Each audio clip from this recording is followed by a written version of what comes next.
On ouvre ce journal avec ces échanges de tirs qui ont été enregistrés tout à l'heure dans le sud du Liban. Une frappe israélienne a fait au moins 5 morts, tous des combattants du Hezbollah. On rejoint notre correspondante à Jérusalem, Claire Duhamel. Claire, bonjour.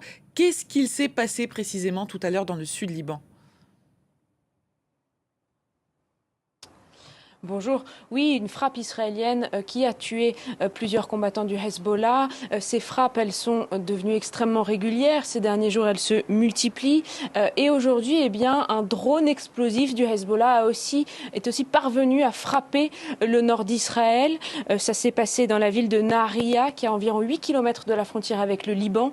Un drone qui n'a pas pu être intercepté par la défense israélienne. Il y a 5 blessés côté israélien, dont un dans une condition critique. Le Hezbollah a revendiqué ce drone explosif et dit que cela s'inscrit en représailles à l'assassinat d'un des commandants de la force Redouane hier des autorités israéliennes. La force Redouane, c'est l'unité d'élite du Hezbollah. Bien sûr, ces échanges de tirs sont scrutés avec énormément d'attention ici en Israël, puisqu'il y a ce contexte, ces menaces de représailles du Hezbollah libanais et de l'Iran après l'assassinat d'Ismaël Haniyeh il y a une semaine environ. Mais il faut rappeler néanmoins que ces échanges de tirs à la frontière, ils sont extrêmement réguliers et pour l'instant, eh bien, rien dans l'ampleur n'indique que la réponse iranienne et la réponse du Hezbollah a commencé, même si bien sûr ici il y a beaucoup d'angoisse et tout le monde surveille ces informations avec beaucoup d'attention.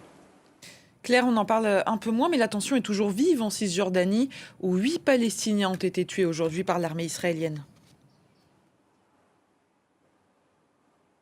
Oui, aujourd'hui, dans 2 raids distincts dans les villes de Jenin et Touba, ce sont 8 Palestiniens qui sont morts. Ces raids de l'armée israélienne en Cisjordanie occupée, ils sont devenus quasi quotidiens depuis le 7 octobre. Et les Palestiniens disent qu'ils s'intensifient d'autant plus depuis ces menaces de représailles de l'Iran et du Hezbollah. C'est en quelque sorte l'autre guerre que mène Israël.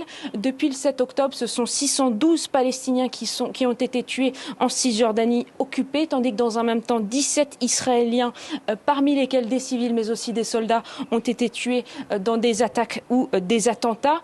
Cette nouvelle réalité bouleverse le quotidien des habitants palestiniens, notamment des camps de réfugiés où ont lieu la plupart de ces raids.